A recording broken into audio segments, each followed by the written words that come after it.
So, if you're a South African entrepreneur, you know that winning a tender can feel like trying to solve a puzzle in the dark. Well, today, we're going to turn on the lights. This isn't just about how to fill out the forms, it's about how to actually win. Let's get right into it. Okay, be honest. Have you ever opened up a tender document and just felt your head start to spin? Yeah, you are not alone. They can be so intimidating, absolutely packed with jargon that feels like it's written in a totally different language. It's kind of like staring at a complex legal contract for the very first time. But here's the thing. As procurement specialist Lorato Sabata says, while it might look like a mountain, it's actually not as complicated as it seems. And trust me, with the right map, you can definitely get to the top. So here's our game plan. We've broken it down into 4 key areas. First, we'll get a handle on the lingo. Then, we'll talk about crafting a winning price. After that, we'll look at the final evaluation. And finally, we'll get into the secret sauce, building your strategic depth. All right, let's dive right in at the beginning. You can't win the game if you don't speak the language, right? So, this first section is all about going from total confusion to crystal clarity. Okay, the first word you absolutely have to get your head around is compliance. Seriously, think of it like a gatekeeper. If you don't tick all these boxes, your proposal, no matter how brilliant it is, won't even get a second look. These are the absolute non-negotiable must-haves. And look, compliance isn't this one-size-fits-all thing. Sure, government tenders will have the basics like your tax clearance and CSD registration, but it gets super specific. If you're in construction, you need that CIDB registration. Supplying products, you'll likely need SABS approval. Bidding for a client like ESCOM, your health and safety certs are a massive deal. You've got to know exactly what they're asking for every single time. All right, next up, preferential procurement. Now, this is a really big one to understand because tendering isn't just about who has the lowest price, it's also a tool for achieving bigger economic goals. The system literally awards extra points for things like your BBBEE level. So having a level 1 Black-owned or female-owned status isn't just a piece of paper, it's a powerful strategic weapon. Okay, so you've nailed compliance, and you get how the point system works. Now let's talk about the money.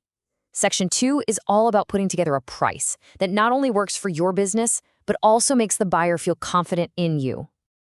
So here's a classic mistake I see all the time, and it instantly tanks your credibility. Using lazy, vague terms like management fee or miscellaneous cost. You have to be specific. Instead of just management fee, break it down into things like site coordination and compliance management. Being specific shows you've actually done your homework, and that builds trust. So, why is this such a big deal? Well, when an evaluator sees a huge, unexplained management fee, 2 things immediately pop into their head. First, they have no idea what you're actually charging for, and second, it just screams lazy markup. It kills your credibility and makes it look like you're just inflating the price.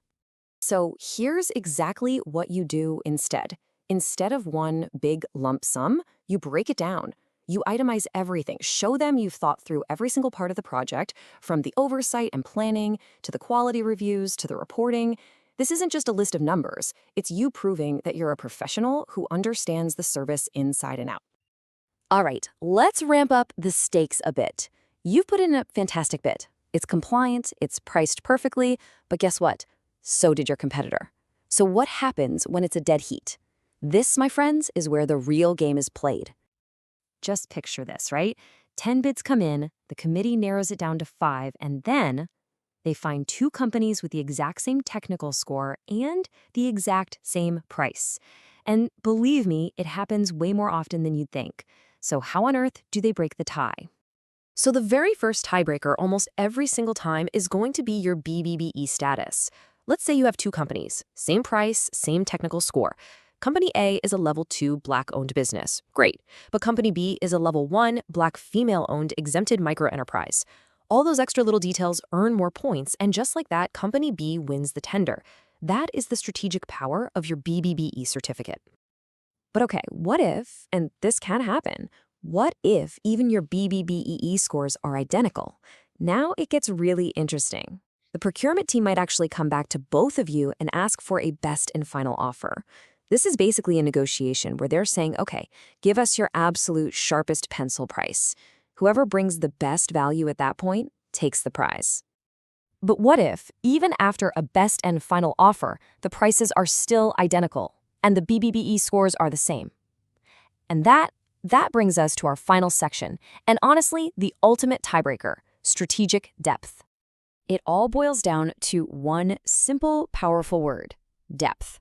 This isn't about what's on the surface of your proposal. This is about the real, verifiable substance of your business, the stuff that proves you are the most capable, the most reliable, and the lowest risk option on the table. So, what in the world does depth actually mean in practice? Well, it's all about proof. Can you back up your team's skills with actual CVs? Do you have ISO certifications to prove you're serious about quality? Do you have documented systems showing your business runs like a well-oiled machine? Are you ready for them to pop by for a site visit and check everything from your safety files to your office? That is depth. Just like Lorado Sabata said, when everything else looks the same on paper, it's this depth that will rescue your bid. It's your proof, your track record, the overall quality of how you run your business. It's your ultimate insurance policy in this whole competitive process. And that really leaves us with one final thought. A question for you, really. It's so easy to get sucked into a race to the bottom, just trying to be the cheapest. But the businesses that truly succeed don't just compete, they build. So I'll ask you, are you just submitting bids based on price, or are you ready to build a business with the kind of depth that truly wins?